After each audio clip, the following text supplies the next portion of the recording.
This lesson is about the mean of a frequency distribution. In other words, how can you find the mean of grouped data? Like if you don't have all the raw data, all you're given is some grouped data, how do you find the mean of that? It's very similar to finding a weighted mean. So let's first review how to find a weighted mean. This is the problem we did before. So for the month of July, your checking account has $398 for 7 days, $550 for 20 days, $1,047 for 4 days, and we want to find the average balance for the month of July. So to do that, we set up a chart. We list the balances, how many days each of those balances was valid. Then we took the balance times the number of days, okay?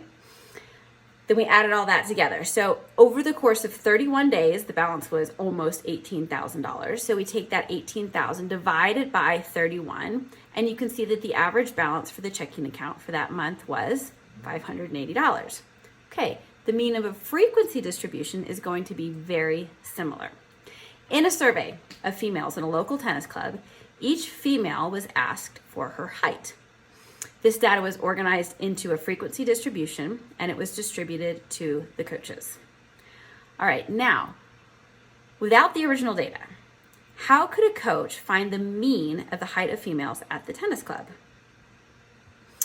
All right, so here we have our data. Now, in between height and frequency, we're gonna squeeze in a column, okay? We're gonna squeeze in the column of midpoint, and we're gonna list the midpoints of each of the groups. So for the first one, between 60 and 62, the midpoint is 61.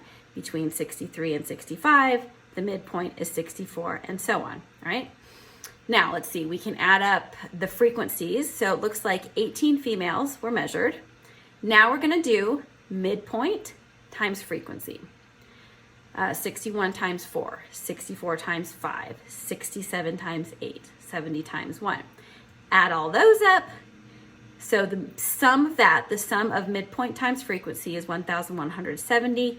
We can divide that by the number of females, and we get the average female was 65 inches. Okay, on the graphing calculator, stat edit, okay? In list one, we're gonna put the midpoints. List 2, the frequencies. Then we go to calc, one variable stats. List 1 again, you put list 1 for the list. For the frequency list, you put list 2. And we can go ahead and hit enter on that. And then the very top, there you go, 65 inches.